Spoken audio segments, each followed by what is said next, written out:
नहीं। घर में जाओ तो चुपचाप मत बैठो, मार्ग में जाओ तो संसार की चर्चा मत करो, भगवान की कथा को सुनो।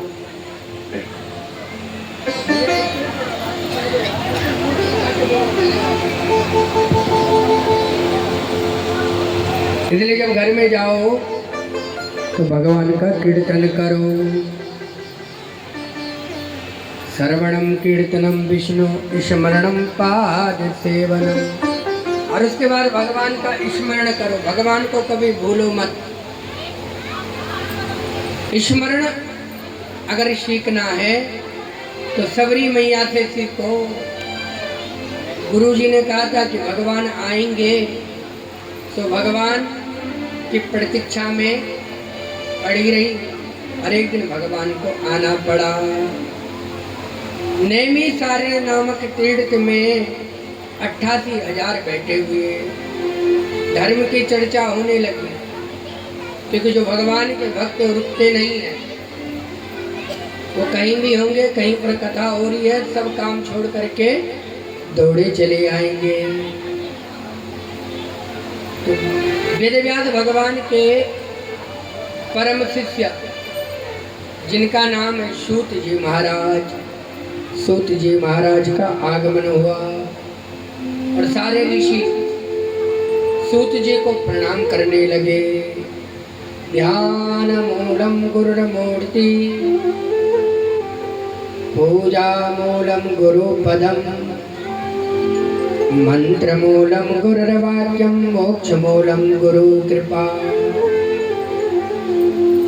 सदगुरु जब कृपा करते हैं तो भगवान के दिव्य दर्शन होते हैं।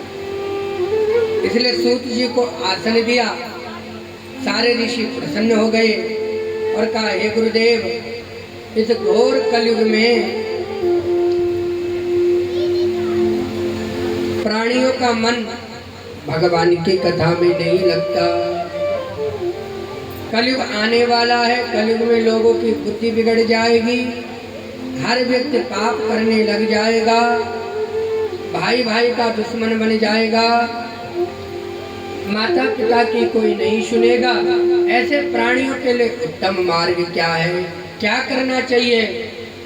तरुणी प्रभुता गे शालको बुद्धिदायका, कन्या विक्रयणो लोभा, दंपति नाम च कलकनम।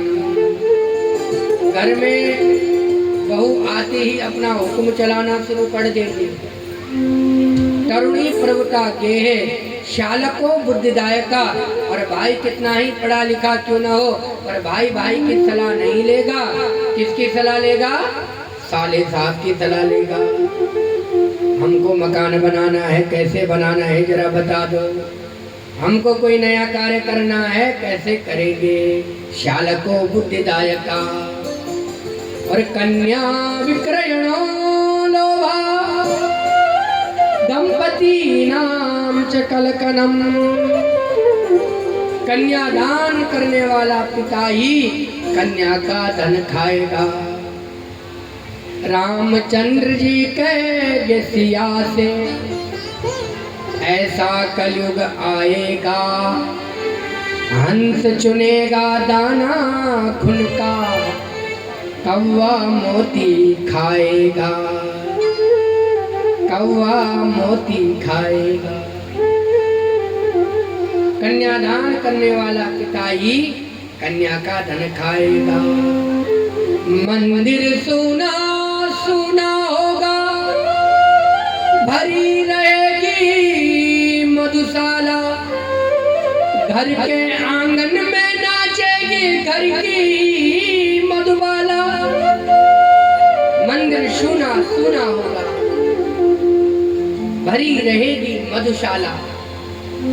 बड़ा दिव्य कलयुग का वर्णन किया और कहा, महाराज इस कलयुग में क्या किया जाए कि लोगों को, प्राणियों को भगवान की भक्ति प्राप्त हो। तब सूत जी प्रसन्न हो गए और हंसने लगे। साधु पुष्टम महाभागा लोकानां हितकंपया सर्वशास्त्रस्य यथसारं तदो वक्ष्याम्यसे सता। सूत जी कहने लगे, हे ऋषियों, आपने जो प्रश्न पूछा है वो लोक हित की भावना से पूछा है, और जब मन में लोक हित की भावना हो, सेवा की भावना हो,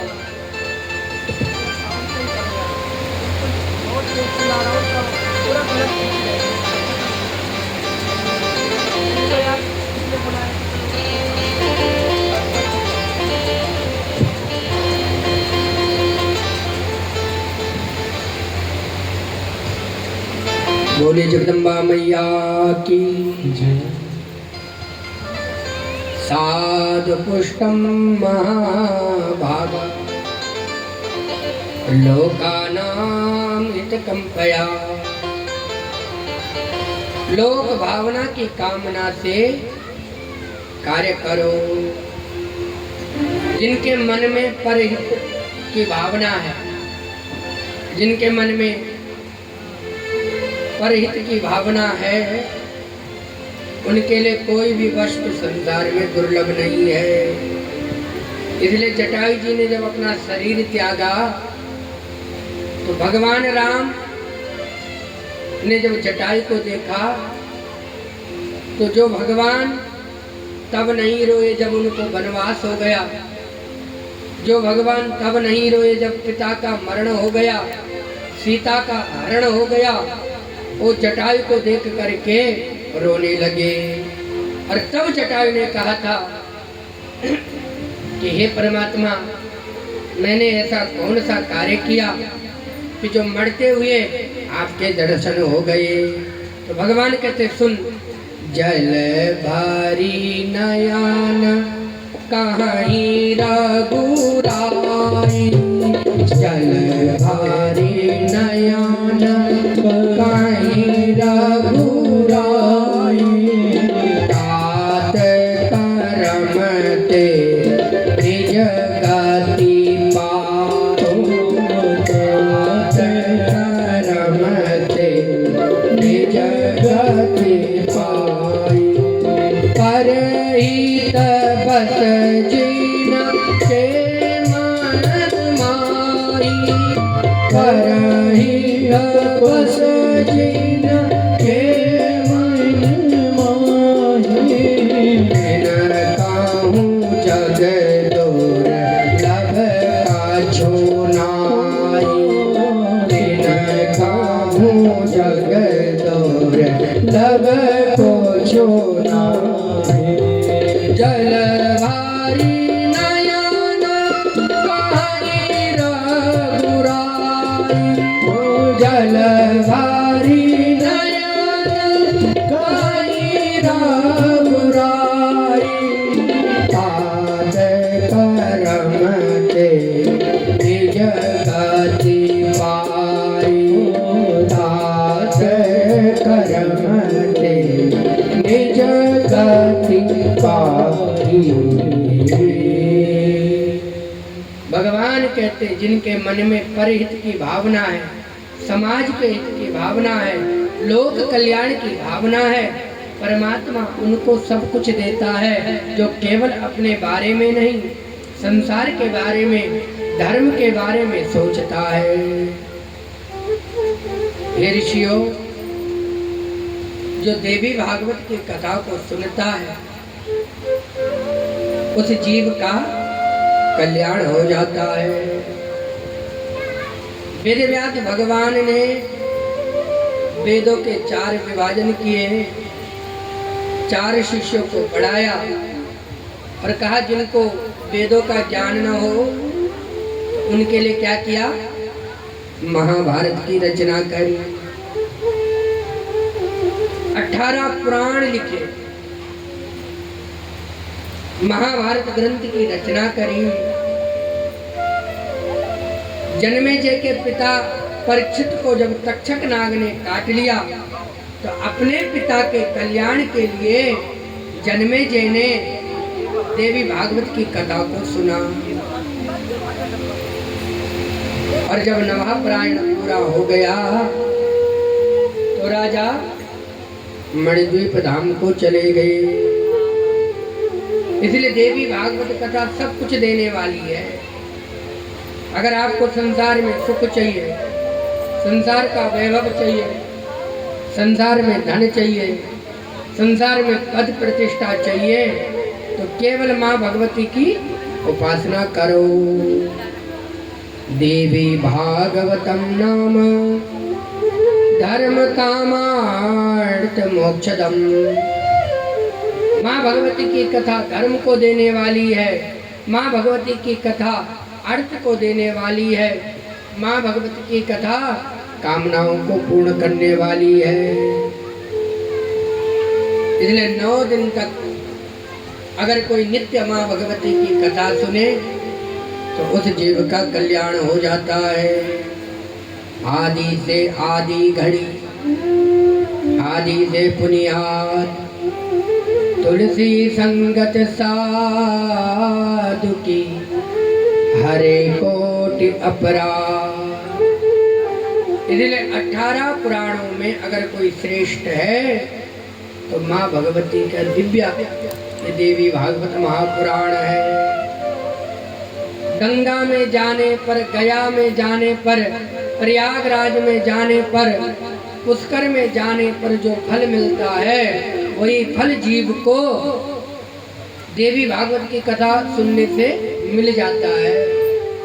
आप कुंभ नहीं गए कोई बात नहीं, लेकिन यदि आप देवी भागवत की कथा को सुनोगे तो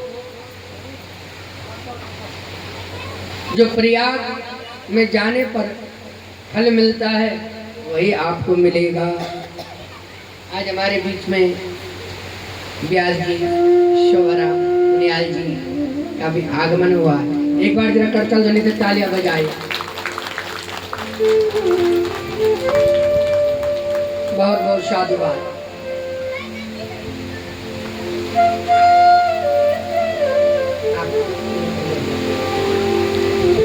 एक बार करतल ध्वनि से तालियां बजाए।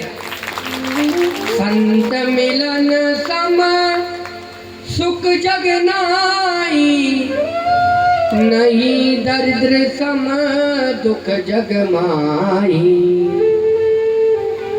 जीवन में कोई संत मिल जाए तो इससे बड़ा सुख नहीं, और जीवन में गरीबी आ जाए तो इससे बड़ा दुख नहीं।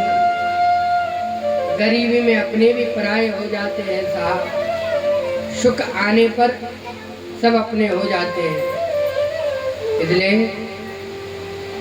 बहुत बहुत साधुवाद। हमारे बीच में हमारे बहुत ही प्रिय हमारे गुप्ता परिवार, एक बार जरा करतल ध्वनि से तालियां बजाओ।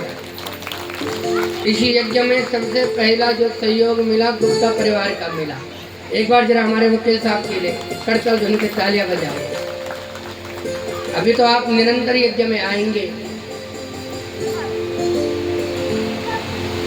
तो जो फल गंगा में, गया में, काशी में,